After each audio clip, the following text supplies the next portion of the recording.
Hello, MGTOW. Hello, men. This is Howard Dare. Thanks for stopping by. So, I want to talk about... I already forgot. I already forgot what I want to talk about. Something about women. I know it's something about women. I know that. Something about why women do something. Why women... I'm sorry, people. I was hoping that would spark my memory, but it hasn't. Damn. And I really did have it. I really did. Like, right before I started to speak, I knew what I was going to say. And then, it just went the other way. Oh, okay, yeah, I remember now. Why women like bad boys. There you go. And this isn't what you think. This isn't the typical, yeah, really. It's not what you think because we've already forgotten why women like bad boys. In the meantime, till my memory comes back to me, because I've lost it. That's a great expression. As if something has been misplaced. I want to say thank you to everybody who's been stopping by, liking, sharing, commenting, subscribing, even donating, especially donating. I really appreciate it. And I understand that not everybody can donate, and I don't want you guys to donate if you can't afford to do something like that. And if you can't afford to do it, you just want to consider the idea of supporting the things that you find valuable, right? As opposed to getting things for free. Wow, that's a really bad deal. Anyway, I do need the support. That's all I'm saying. And it helps me produce content on a regular basis where the quality is improving. And that's very important. Like, I can release a video that isn't a great video, and it's like, okay, well, I'll just do better next time. I feel like that's really important, and I want you guys to be a part of that process. They shut down my ability to do live streams because I got a community guideline strike, and I don't think I deserved it at all. Well, maybe I did, but not for the reason that they said I did. And I know that I could have a second channel and do live streams there, but I don't know if that wouldn't be interpreted as breaking the rules, and that would cause more trouble. So lots of stuff going on, lots of things to overcome. I still don't have a jetpack. I still don't have servants. So I still have to get up and do things. So you can stop feeling sorry for yourself. I also want to offer a quick correction. One of my previous videos, I mentioned a mouse experiment where they just randomly shock the floor and shock the mice in the experiment until they just become completely dejected and hopeless, and they lose all motivation. And I used the term they electrocute the mice, and that's wrong, because if they electrocuted the mice would automatically be dead. They shock the mice. They only get electrocuted when they're found guilty of a capital crime, and then the mouse is sent to the electric chair. It's a horrible thing, and the mouse has to do really terrible things before such a thing is called upon. So I used the wrong word. I used the word electrocuted, and I should have used the word shocked. And I appreciate the correction from Mr. Pedantic. Okay, so after that brief introduction, so why women like bad boys? And it's not what you think. You think it's because they like the excitement and the thrill and the excitement of not knowing what's going to happen next. But that's not why the women like the bad boys. The women like the bad boys because the bad boys are idiots and they're out of control and they don't know what they're doing. It's possible to adopt the bad boy persona and attitude with the woman and yet still be a competent, strong, intelligent man in your personal life. That's the way I do it, right? To the woman, I'm just some asshole who doesn't really care. And it's real. I mean, I really just don't really care about them. And I feel that the best approach is complete honesty, with them, which is to say there's really no connection. There's no value. You would have to bring great value to me on many levels, physically, emotionally, financially, support-wise. You would have to have many things to offer besides just sex. And you would have to have a good attitude as well. So that's the honesty. That's the directness. That's the not caring. And only under, these types of ideal circumstances can she even hang around. And on displaying any attitude other than, friendly, respectful, bringing value and bringing something to offer and behaving as a rational, intelligent adult, I'm out of there. I bolt straight out of there. I mean, it's not even a consideration. It's like looking at, bad pair of shoes or something like that. It's like, oh, well, these ones are ripped. Are you still going to buy them? Of course not, right? You just move on. Or if you want an even more poignant comparison, it's like looking at a sword and seeing that it's cracked in a fundamental spot and knowing that no matter what you do with that sword, it's going to break right at that point. So whatever it is you think that's, qualities that sword has, the fate of that sword will be determined by those flaws. And again, this is a harsh realization that you come to later in life. So why are you going to associate with somebody who is eventually going to, come into this state? So the reason why, the woman likes the bad boy is that he's on her level. She can't operate at this higher level of intellect and predicting future outcomes of her actions and then adjusting her actions. So you can't have this exchange. You can't have a conversation. You can't have debate. All you've got is this person with their feelings, and they're trying to manipulate and calculate. It's a terrible feeling when you look at somebody and you say, hey, what time is it? And they withhold the answer. They're like, well, why? Where do you need to be? It's like, oh, shit. I'm not dealing with an honest person. I'm not dealing with a person who works in reality. It's almost, like if you were an airplane pilot and you looked at your co-pilot and you said, what's the altitude? And, the guy said, well, what do you want the altitude to be? You'd be like, well, I'll check it myself and you'll never fly a plane with me again. I don't know what's wrong with you. So when I deal with a man and I'm trying to deal with him openly and honestly, and he responds to me in, a really heavily emotional way, and it's not like, there's a good reason for it. Like I, cut him off on the road or something like that and he's angry. Okay, he gets to respond emotionally a little bit, but then he's got to let it go. Then he's got to move on, And I would say the same thing to you guys, and this is a hard thing to say, MGTOW-wise. It's upsetting, red pill rage, of course. But don't let it destroy you. Don't let it control you. Don't let it determine who and what you are, because you will be judged by your biggest mistakes, right? You can do 9 things right, but if you start cursing and calling somebody a bunch of dirty names, well, at the end of the day, even though you did 9 things right, you're going to be judged by that one thing wrong you did. So women like that, right? When they see a man who's demonstrating that, there's a good example of what I'm considering the bad boy, right? He's not a bad boy. Well, yeah, he's a bad boy. He's not a man.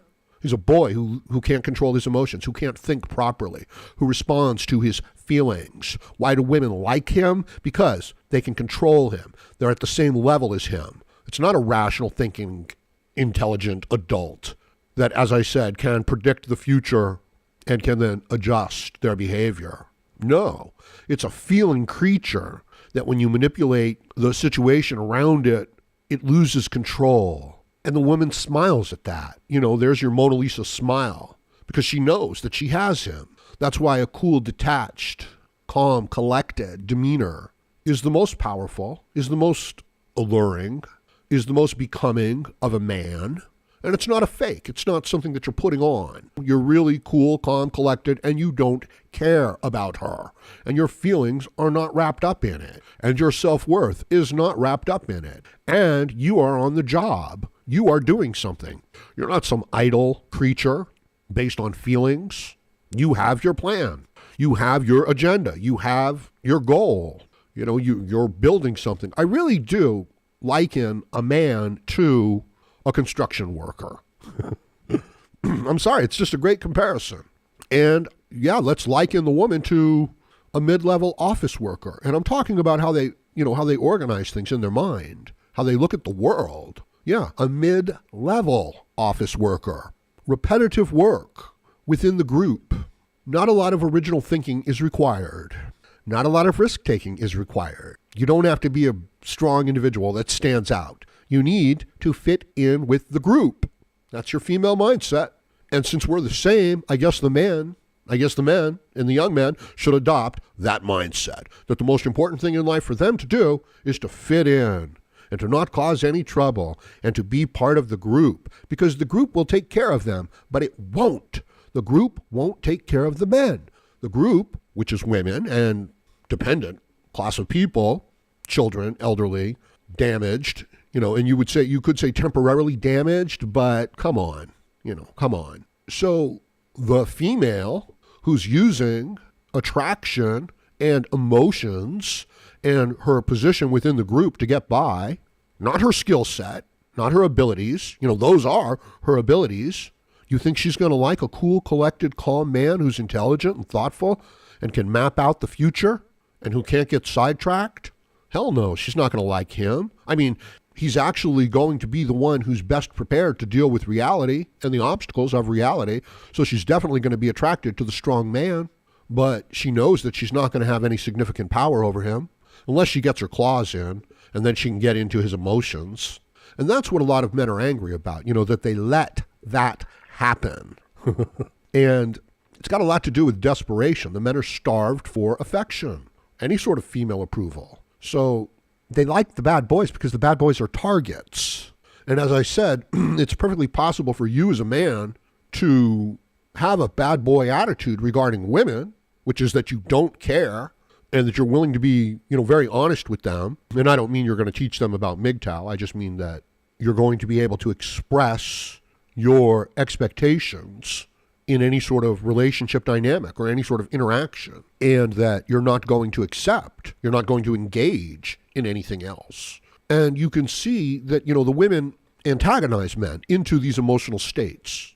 My mother used to pick fights with my father and annoy him and nag him endlessly until he would have no choice but to eventually say, give me the damn checkbook. I can't even let you have checks, right?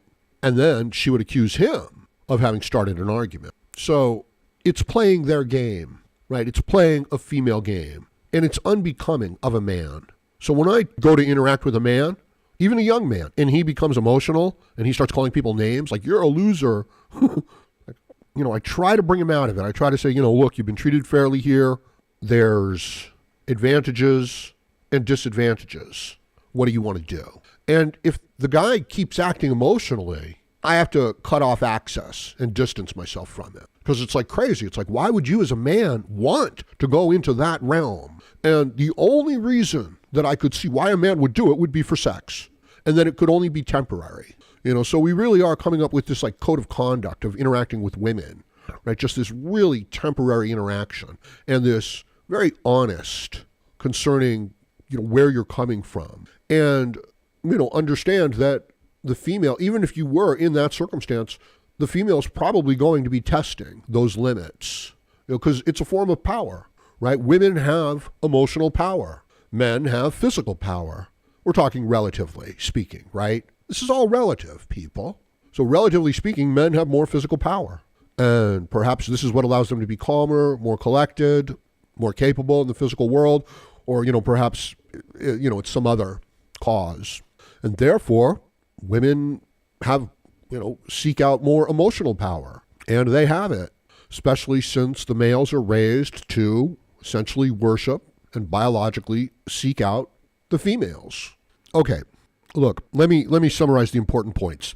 But first, please go ahead, click the subscribe button, click the bell symbol, and accept the email notifications. It'll help me grow my channel, and I'd really appreciate it. Okay, summary.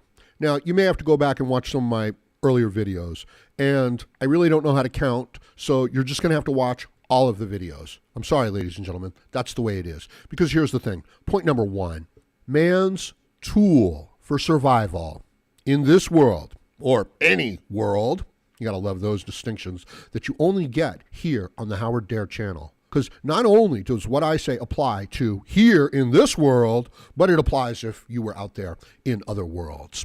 The number one tool of man to survive is his mind, is his intellect, is his reason, is his logic.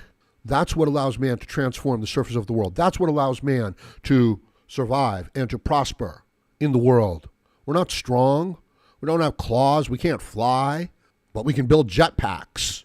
We haven't, but we could. And I'm still waiting on some.